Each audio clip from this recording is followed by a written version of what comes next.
Bueno, no, seguimos en la obra de Maquiavelo, versión online, y estábamos con José María Rodríguez Aráchaga en un análisis de oratoria del momento que obviamente está empezando ahora, sí, lentamente está empezando la campaña electoral con miras a las presidenciales de octubre. Habíamos visto en el programa a Cristina en uno de sus tantos discursos diarios, bueno, en este caso previo al 25 de mayo, ahí en La Rioja, hablándonos sobre el locro. Sí, a ver, vamos a escucharlo, vamos a escucharlo. No le gustaba el locro, no le gustaba. A mí, no sé qué sé yo, no le gustaba. Y le encantaban las empanadas, eso sí, moría por las empanadas. Pero bueno, no le gustaba el locro. Y cuando me veía comer locro me decía, mira cómo comes locro, me decía. Pero bueno, a mí me encanta el locro. Nada, siempre me recuerdo de cosas, desde las más grandes hasta las más chicas. Desde las más grandes hasta las más chicas. Él es así. Gracias. Muchas gracias por todo el amor. Muchas gracias por la fuerza que me dan. Muchas gracias por el cariño, por el afecto. Y no lo olviden nunca, porque él los quería mucho a todos ustedes. No, obviamente que si Cristina se va a encargar de recordarlo todos los actos, obviamente que la gente lo va a tener muy presente. Sí, también la gente se puede saturar si lo recordás todos los días constantemente. Esa es la pregunta central, la que yo me hago. ¿La gente se va a cansar o por ahí es una especie de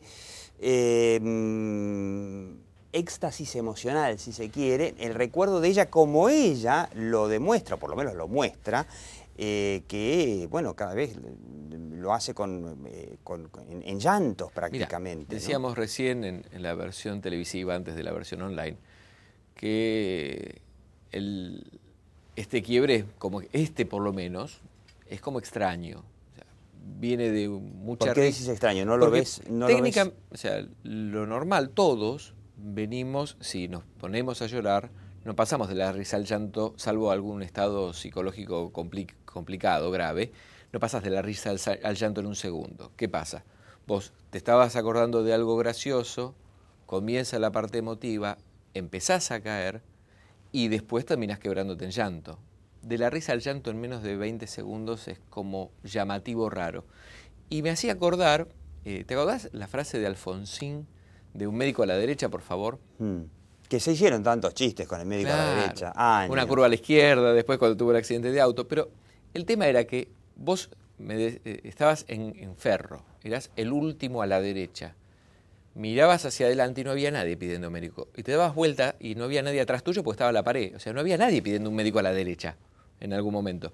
Las primeras veces, suponemos que la primera vez fue genuina de Alfonsín, o las primeras veces de Alfonsín pidiendo médico a la derecha fueron genuinas, pero Alfonsín se dio cuenta que cada vez que pedía un médico, la gente explotaba en aplausos. Claro, como diciendo, qué humano que es este político. Es que era muy fuerte, porque los políticos, recordemos lo que es la oratoria política a lo largo de la historia. En el 83, un político era prácticamente incapaz de parar un discurso porque alguien se desmayara. Si alguien se desmayara, que se desmayara. Que no se note. Que no se note. Y aparte, con lo que me cuesta mantener el hilo, si encima tengo que cortar porque se desmayó uno, era impensado. Alfonsín, como tenía una oratoria que era fantástica, podía parar el discurso, que atendieran a alguien y volver sin ningún problema. Entonces, ¿qué hizo? Paró su discurso para que atendieran a alguien. Y se dio cuenta que era una fuente de aplausos inagotable. Entonces, ante cada discurso que venía caído, que médico no pasaba a la derecha, nada, nunca a la izquierda, che. Médico a la derecha, médico a la izquierda, fantástico. Y Cristina me parece que ya quizá le está pasando lo mismo, que cuando ve que el discurso como ese que ya se había ido por las ramas, que ya estaba hablando de la afición por las empanadas y el gusto hacia el locro, que era un discurso absolutamente inconducente, no tenía cierre, y bueno, quizás era imperativo apelar a algo así, pero bueno, quizás es un análisis absolutamente equivocado. No, yo digo porque el corazón, no nos olvidemos que técnicamente no lo parece. A la gente, la gente es una exageración, porque hay mucha gente que yo conozco que me dice, no puede ser, siempre, o que no le cree, o que se dice siempre lo mismo, siempre recordándolo como cómo le rinde, ¿no? Como dicen los chicos, cómo garpa. Ahora, más allá de si es genuino o no es genuino, no vamos a meternos en el debate, vamos a partir de la base de que es genuino su dolor por la muerte de Kirchner y por eso no abandona el luto y por eso las alusiones permanentes. De hecho, hubo una magia de abandonar el luto y volvió corriendo. Tuvo algún día que no hubo no luto, hubo un luto más liviano y volvió al luto más oscuro. O sea, un luto que tenía un detalle de dorado, sí, incluso y volvimos al negro. Yo mismo había pensado absoluto. que el luto había caído en marzo cuando Cristina festejó el carnaval, que bueno, bailó con no sé qué comparsas, y dije, bueno, evidentemente, y además superó el trauma. No sé si lo superó, posiblemente que no, pero digamos cronológicamente, como que la llegada del carnaval al medio año de la muerte, como que ya... pero evidentemente que no. Bueno, de hecho, en las épocas de nuestras abuelas estaba estipulado un periodo de luto en el cual vos tenías que salir con el brazalete negro.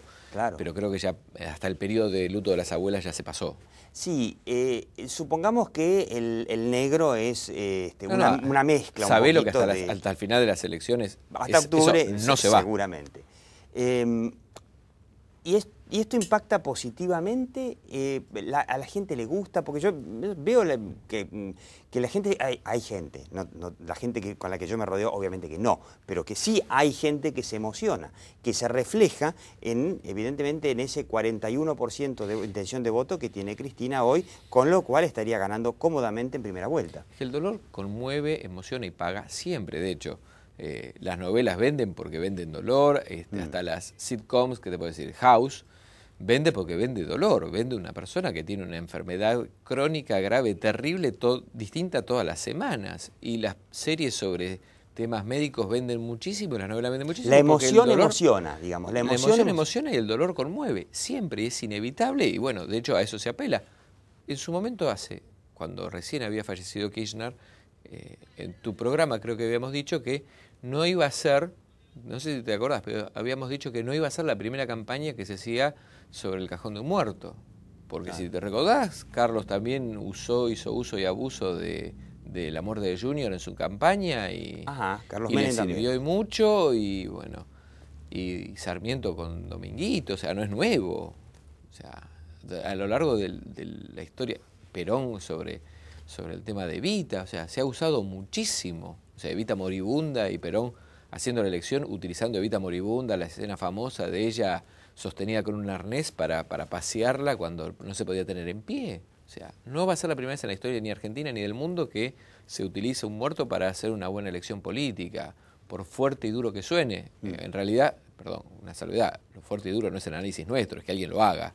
¿Sí? O sea, nosotros lo que hacemos es poner blanco sobre negro lo que está haciendo otra persona. Pero el tema es ese, obviamente que rinde y no va a ser el primer ni el último caso. Me hace acordar que Macri se bajó de la campaña electoral nacional y hablando de no todo tiene que ser muerte para el marketing, puede ser también vida. Sí. Macri está esperando un bebé. Mejor dicho, la esposa de... Sí, te iba a decir. Sí. El filipino, ¿no? El millón de libras no creo que lo gane Mauricio. No, pero... está esperando un bebé, pero claro, para octubre, las elecciones en la ciudad son ahora, en semanas, con lo cual no va a poder aprovechar igual, Pero te voy a decir algo, vos fíjate, el tema anterior en la tele, no en la web, pero el tema anterior en la tele era el tema de la derecha a la izquierda y cómo estaban permitido ciertas cosas a la derecha y ciertas cosas a la izquierda. Si un candidato de derecha hiciera la utilización de la muerte de alguien, sería masacrado. Sería marketing. Sería masacrado. Si Mauricio, que de hecho no ha usado y casi no ha hablado del tema de el bebé que está por venir en la campaña, prácticamente no lo ha hecho, ¿de verdad? No lo ha utilizado. Pero si lo hubiera utilizado mínimamente, lo hubieran masacrado todos los medios de comunicación porque hubiese sido un hecho terrible de la derecha argentina, etcétera, utilización etcétera. Ahora, si lo hace alguien de izquierda, está bien. Ese es el tema también. ¿Hasta qué punto hay reglas de juego que son desparejas si sos de centro derecho, si sos de centro izquierda? Bueno, cuando Alfonsín padre tuvo el famoso accidente de que vos hablabas, la imagen negativa que tenía en ese momento prácticamente se fumó. Y durante todos los años 90, porque esto fue hacia fines de los 90, durante todos los años 90, Alfonsín Era el culpable del Pacto de Olivos. Era el culpable de todo, no solamente del Pacto de Olivos, era el culpable sobre todo de la hiperinflación, de un desastre. Y a partir de su accidente empezó levemente a mejorar hasta que murió.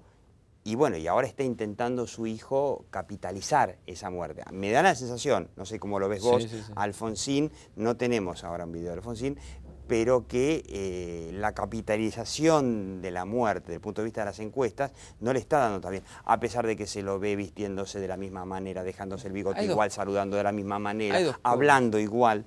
Hay dos cosas. La muerte de Néstor está más cercana, la de Alfonsín está más lejana. Si los periodos hubiesen sido al revés, quizás tendría más chance Alfonsín de las que tiene Néstor, de las que tiene Cristina por Néstor. Claro. El tema es ese también.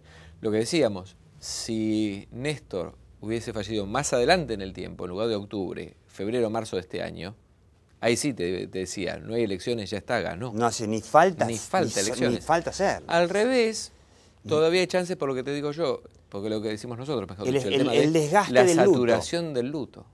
Pero ya llega un momento que hasta los kirchneristas lógicos, los kirchneristas con los que se puede hablar, no el ultra kirchnerista. No todos los kirchneristas son idénticos. O sea, ese 40%, 41% que según la encuesta, que usted la puede repasar en el programa, la puede ver ahí en la carpeta de materiales, ese 41% no es homogéneo, no es uno solo. Hay kirchnerismo, hay de todo. como Julio Bárbaro, que justamente quiso acercar a Beatriz Arlo al kirchnerismo, y hay kirchnerismo que prácticamente quiere pegarle un tiro en la frente a Beatriz Arlo porque cometió el pecado de pensar distinto. Sí.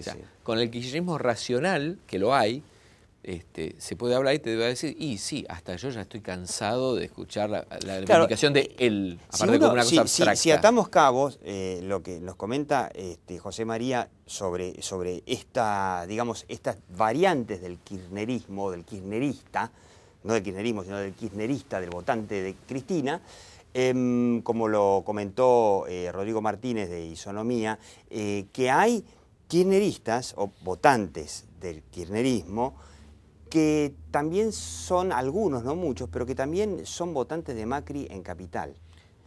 Que de repente esos son los votantes que, según decía él, bueno, en realidad no es que se fanaticen, simplemente que la votan porque no ven nada del otro lado. Claro, son los votantes que quizás le hubieran podido dar una segunda vuelta victoriosa a nivel nacional a la Macri si se hubiera presentado. Claro, pero y que ahora no se presentó, votarían, son digamos kirchneristas light, por decirlo de alguna forma, y que si quizá un uso excesivo del luto puede llegar eventualmente a alejarlos. Sí, lo que nos llama la atención a nosotros, como analistas, es justamente el tema de los candidatos se van bajando, si te acuerdas había mucho más candidatos, se fueron bajando uno a uno, y ese 40% de Cristina no sube. No sube, no, o sea, hay como un... se reparte para otros lados, pero ese 40 sigue firme, ni sube ni baja, pero nunca sube. Como entonces, que hay un 60% de la gente que quisiera ver que jamás, otra oportunidad, no la tiene. Que no votaría a Cristina casi bajo ninguna circunstancia en primera vuelta, pero que está esperando que por favor le pongan un candidato. Vamos a ver finalmente a Francisco de Narváez, que creo que nunca lo analizamos, o nunca lo analizó José Analizamos María. poco, analizamos en su momento en la época. A ver, lo tenemos por ahí al Colorado de Narváez, que ahora parecería que, bueno, cierra un acuerdo con Ricardo Alfonsín, o sea, del peronismo se pasó al radicalismo. Me parece muy sensato. No, esto del partidismo me parece un absurdo, esto del River Boca. A ver. Bloque del peronismo federal? Miren, el senador Reutemann es una persona sensata, que medita sus decisiones y que ha manifestado que se aparta de la mesa de conducción, pero que pertenece y sigue perteneciendo y va a seguir trabajando en el peronismo federal. Bueno, esto evidentemente es del año pasado, obviamente. No es quizá la entrevista política que uno, pero ¿cómo lo ves como orador, como entrevistado, digamos? Mira, en su momento, creo recordar, habíamos analizado en la época de Alica Alicate. Cuando fue el año 2009 al famoso gran cuñado, que dicen que fue la clave para ganarle a Kirchner. Sin dudas, creo que lo había comentado incluso en varios programas, creo que incluso en este. O sea, usted agarre, si usted estudia ciencia política, por ejemplo, usted agarra todos esos libros que tiene ahí, me los tira a la basura que me lo regáleselo a un cartonero porque no sirve para nada. La clave es ir al gran cuñado de Tinelli. Exacto, fue Alica Alicate. Y en su momento lo habíamos, creo que comentado en varios programas y creo que en el tuyo también, el tema de que yo estaba trabajando en el interior, y en el interior profundo, por denominarlo de alguna manera, la gente no lo conocía de Narváez. Lo conocía Alica Alicate. Claro. O sea, cuando le mostraban la foto de Narváez, era un señor que se parecía al que estaba en Gran Cuñado. Claro. Pero la gente conocía a esa persona. Y bueno, fue fantástico el efecto de Gran Cuñado. Efecto que Kirchner, con su viveza política, no supo ver. No se animó. No lo supo ver. No lo aprovechó. No lo aprovechó. Lo que pasa es que a veces a muchos políticos el ego les tapa la visión. Quizás hay políticos, Kirchner era uno que tenía una excelente visión política, eso es innegable, la visión política de Kirchner era excelente, pero también el ego les tapa la visión. Ese es el problema de todos los gobernantes. Todos los políticos. Cuando están mucho tiempo en el poder y se van rodeando de adulones que les quitan la visión de la realidad. Richelieu, creo que fue Richelieu que decía hace muchos años, el poder corrompe, el poder absoluto corrompe absolutamente. Sí, pero además sobre todo la visión de la realidad. Por eso se habla del diario de Irigoyen, en donde a los políticos les terminan armando ese diario de Irigoyen, porque los que están alrededor empiezan a ver que el político acepta a los que más le traen las buenas noticias. Lo que pasa también se va haciendo, a mí que me ha tocado alguna vez estar en los entornos, es muy difícil para el político abstraerse del entorno y es muy difícil evitar que ese entorno se forme. ¿Por qué? Porque vos te vas como contaminando, entre comillas, de la gente con la que convivís. Pero la gente con la que convivís es cada vez más la del círculo que rodea al candidato. Entonces el círculo ese áurico que se arma alrededor del candidato se arma solo. No es que alguien dice, bueno, vamos a generar un entorno. Se arma solo, pero depende del líder que se lo deje armar. Pero es muy difícil que te comuniques con alguien que no sea de ese entorno. Pero hasta jugás al fútbol con esa gente. Claro, pero cuando el líder acepta solamente las buenas noticias y no acepta y no les dice a su entorno, muchachos, vénganme con la verdad porque de eso depende de que podamos seguir, terminan las cosas como terminan. Te pongo un ejemplo concreto y con esto vamos cerrando. El candidato a veces cuando lee el diario lee, generalmente ¿qué lee? Un resumen que le mandan. Y cuando lee el diario completo y lee una noticia que quizá habla mal de su gobierno, aparecen 40 que le explican que la noticia del diario está mal y que es mentira lo que dice el diario. Ejemplo chiquitito, en su momento Mauricio salió hablando de inseguridad con un ojo en compota. Y Clarín tituló, Macri habla de inseguridad con un ojo en compota. Cuando me comentan dentro del PRO el tema de, mirá qué mala leche que tuvo Clarín, cómo Clarín publica y titula así, mi respuesta fue, para ganar amigos como de costumbre, fue, pará. Clarín hizo su trabajo, el título está impecable, yo hubiera titulado igual. El tema es, Clarín hizo su trabajo, vos no hiciste el tuyo.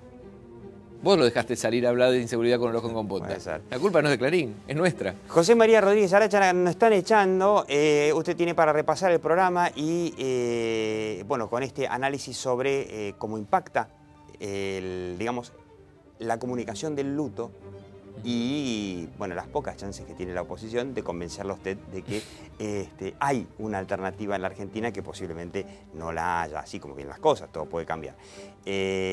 Muchas gracias y usted siga viendo La Hora de Maquiavelo.